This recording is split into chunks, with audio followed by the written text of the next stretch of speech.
If you've been watching any kind of news this past week, in the 2 seconds out of every 10 minutes when Michael Jackson is not the topic, you might notice that if Jesus came on this earth today, we might ask him for a different kind of miracle besides feeding hungry people. It might be that instead of performing a miracle around multiplying food, we as a nation might ask him to perform a miracle around finding a solution so that healthcare is accessible, affordable, sustainable by all interested parties. The tension in the scripture this morning is the same one that is facing us as a society around this dialogue of healthcare reform.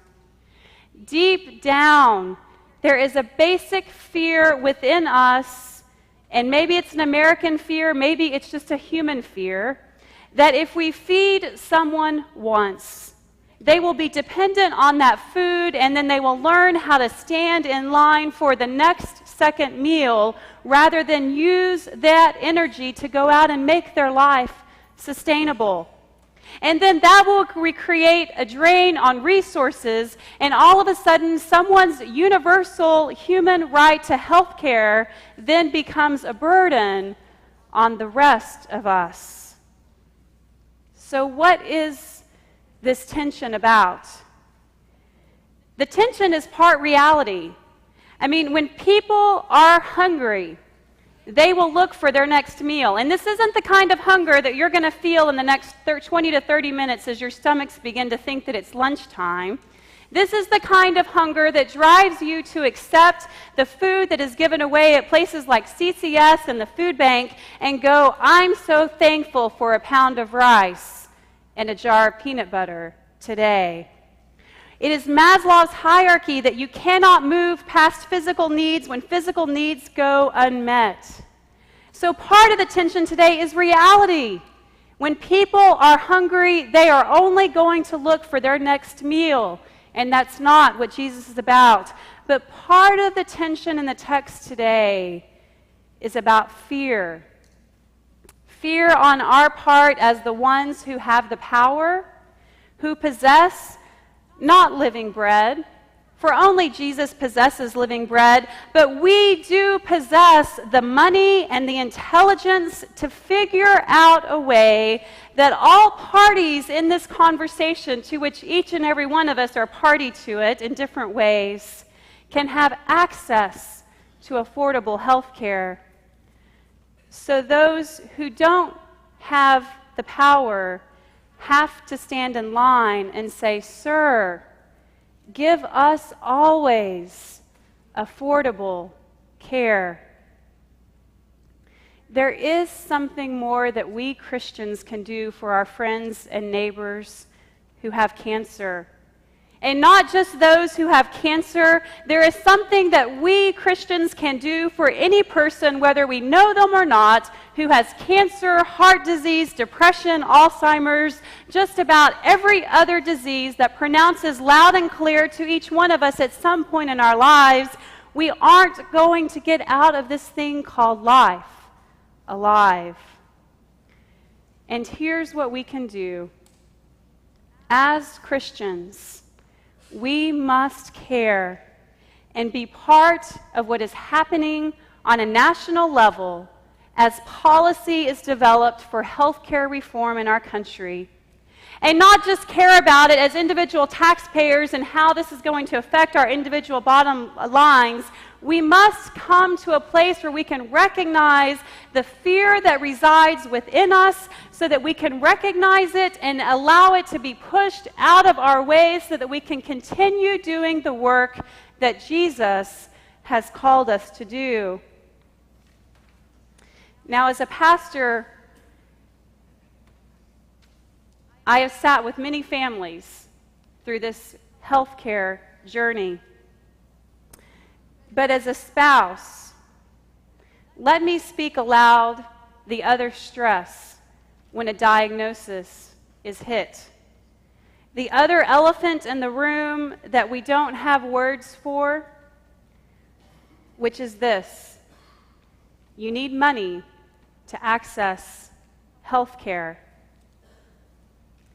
And if we Christians are going to pray for people to have peace and healing while they are sick, peace that passes all understanding, we also need to work so that all people, that our country can come to a place where we can find a solution to this problem that is causing people to lack financial peace while they are trying to overcome the greatest journey of their lives.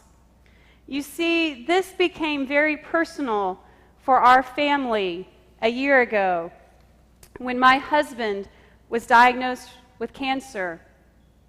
And I will never forget the day that we met first with the oncologist, and he gave us an overview of all of our options about a 1-hour session. And then the nurse came in and said, "Now let me take you to the radiation specialist." And we walked down the hallway for a 2-hour meeting trying to understand all that will happen with radiation. And then after that, the same nurse came in and said, "Now let me take you to the finance office."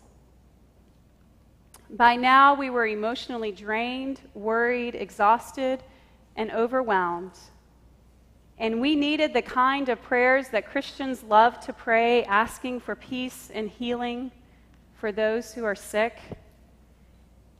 And yet our next stop, guided by the nurse, was at the finance office.